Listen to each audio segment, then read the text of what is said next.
ओम श्री गुरवे नमः। बहुत ही पावन प्रसंग। महर्षि पिप्पलाद और सुकेश आदि 6 ऋषियों के बीच के प्रश्नोत्तर चल रहे हैं।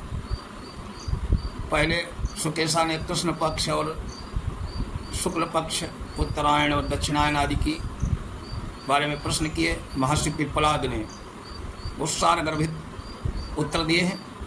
अब अहोरात्रो वै प्रजापति तस्या हरेव प्राणो रात्रिरेव रहि प्राणं वा एते पुष्कन्दन्ति यदि वा रत्या संयुज्यन्ते ब्रह्मवर्चमेव तद्यद्रात्रौ रत्या संयुज्यन्ते। इस मंत्र में दिन और रात्रि रूप 24 घंटे के काल रूप में परमेश्वर के स्वरूप की कल्पना करके जीवनोपयोगी कर्मों का रहस्य समझाया गया। भाव यह है कि ये दिन और रात मिलकर जगतपति परमेश्वर का पूर्ण रूप है। उसका ये दिन तो मानो प्राण अर्थात सबको जीवन देने वाला प्रकाशमय विशुद्ध स्वरूप है। रात्रि भी भोग रूप रही है। अतः जो मनुष्य दिन में स्त्री प्रसंग करते हैं अर्थात परमात्मा के विशुद्ध स्वरूप को प्राप्त करने की इच्छा से प्रकाशमय मार्ग में चलना आरंभ करके भी स्त्री प्रसंग आदि विलास में आसक्त हो जाते हैं। वे अपने लक्ष्य तक न पहुंचकर इस अमूल्य जीवन को व्यर्थ खो देते हैं। इससे भिन्न जो सांसारिक उन्नति चाहने वाले हैं वेद शास्त्र के नियमानुसार ऋतुकाल में रात्रि के समय नियमानुकूल स्त्री प्रसंग करते हैं तो वे शास्त्र की आज्ञा पालन करने के कारण ब्रह्मचारी के तुल्य हैं। लौकिक दृष्टि से यूँ कहते हैं कि इस मंत्र में गृहस्थों को दिन में स्त्री प्रसंग कदापि न करने का और विहित रात्रियों में शास्त्रानुसार नियमित संयमित रूप से केवल संतान की इच्छा से स्त्री सहवास का उपदेश दिया गया। तभी वो ब्रह्मचर्य की गणना में आ सकता है। अन्न वै प्रजापतिस्ततो हवै तद्रेतस्तस्मादिमाः प्रजाः प्रजायन्ता इति। इस मंत्र में अन्न को प्रजापति का स्वरूप बताकर अन्न की महिमा बतलाते हुए कहते हैं कि जब सब प्राणियों का आहार स्वरूप अन्न ही प्रजापति है, क्योंकि इसी से वीर्य उत्पन्न होता है। वीर्य से समस्त सचराचर प्राणी उत्पन्न होते हैं। इस कारण इस अन्न को भी प्रकारांतर से प्रजापति माना गया है। अब पहले बतलाए हुए 2 प्रकार के साधकों को मिलने वाले पृथक पृथक फल का निरूपण करते हैं। तद्देह वै तत्प्रजापति व्रतम चरन्ति ते मिथुनम उत्पादयन्ते तेषामेवैष ब्रह्मलोको तेष ऐसा तपो ब्रह्मचर्यम ते एषु सत्यम प्रतिष्ठितम।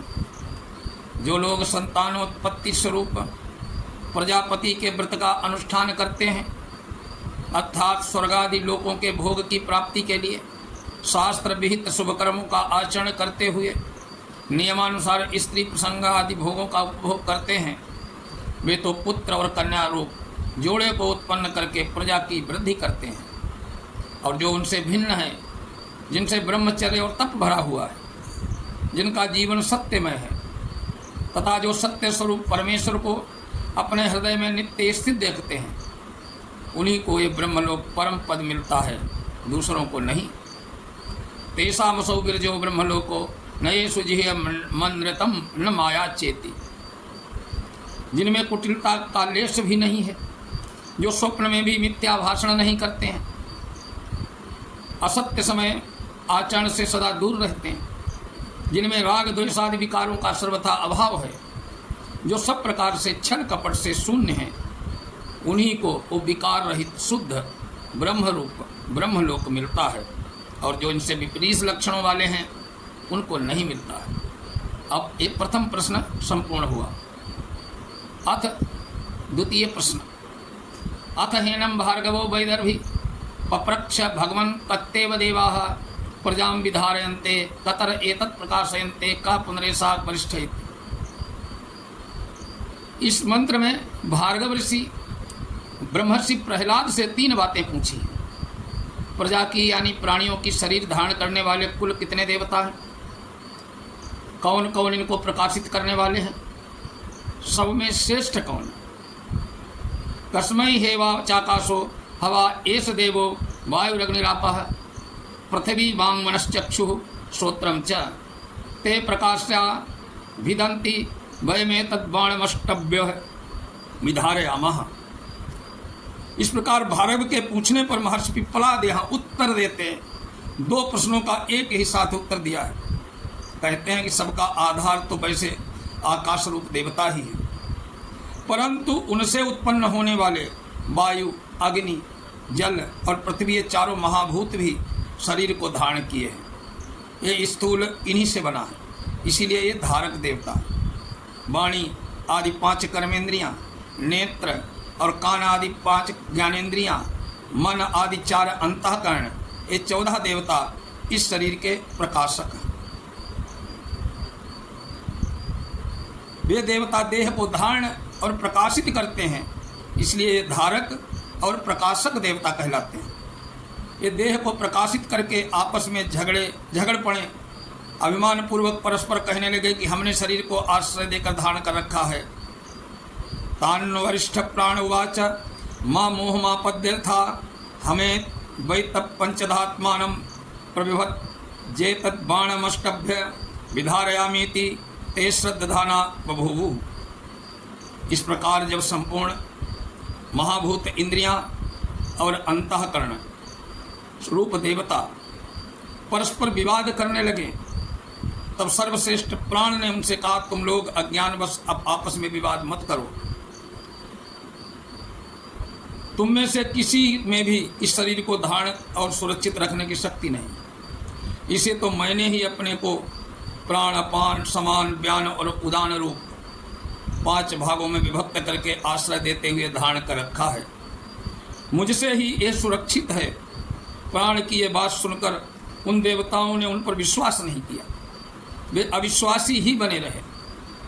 सोभिमानात् दूर्धमुत्क्रमत इव तस्मिन् मुत्क्रामत्यथे तरे सर्व एवोक्रामन्ते तस्मिंश्च प्रतिष्ठमाने सर्व एव प्रातिष्ठन्ते। तद्यथा मक्षिका मधुकर राजान मुत्क्रामन्तं सर्वा एवोक्रामन्ते तस्मिंश्च प्रतिष्ठमाने सर्वा एव प्रातिष्ठन्त एव मां वांग मनश्चक्षुः श्रोत्रम च ते प्रीताः प्राणम स्तुवन्ति। तब उनको अपना प्रभाव दिखलाकर सावधान करने के लिए वो सर्वश्रेष्ठ प्राण अभिमान में ठेस लगने से मानो रूठ कर इस शरीर को बाहर निकलने के लिए ऊपर की ओर उठने लगा। फिर तो सब के सब देवता विवश होकर उसी के साथ बाहर निकलने लगे। कोई भी स्थिर न रह सका। जब वो अपने स्थान पर स्थिर हो गया तब अन्य भी स्थित हो गए। जैसे मधुमक्खियों का राजा जब अपने स्थान से उड़ता है, उसके साथ ही वहाँ बैठी अन्य मधुमक्खियाँ भी उड़ जाती हैं। जब वो बैठ जाता है तब अन्य भी बैठ जाती हैं। ऐसा ही दशा बाघ आदि देवताओं की भी हुई। ये देखकर वाणी, चक्षु, श्रोत्र आदि सब इंद्रियां और मन आदि अंतःकरण की वृत्तियों को भी ये विश्वास हो गया कि हम सब में प्राण ही श्रेष्ठ हैं। अतः वे प्रसन्नतापूर्वक निम्न प्रकार से प्राण की स्तुति करने लगे और प्राणों को ही परब्रह्म परमेश्वर स्वरूप मानकर उपासना करने लगे। एषोऽग्निस्तपस्ते स सूर्य ऐसा पर्जन्यो भगवान एष वायु एष पृथ्वी रैर्देवा सत्सच्चामृतम चेत। हे वाणी, वे वाणी आदि देवता स्तुति करते हुए बोले, ये प्राण ही अग्नि स्वरूप धारण करने करके तपता है। यही सूर्य, यही मेघ, इंद्र, वायु है। यही देव, पृथ्वी, रई, भूत समुदाय है। सत असत एवं उससे भी से जो अमृत स्वरूप है, परमात्मा है, वो भी प्राण ही है। इस प्रकार आज का प्रसंग यहीं तक। अगले प्रसंग में कल फिर मिलेंगे उपनिषद का। तब तक के लिए नमस्कार।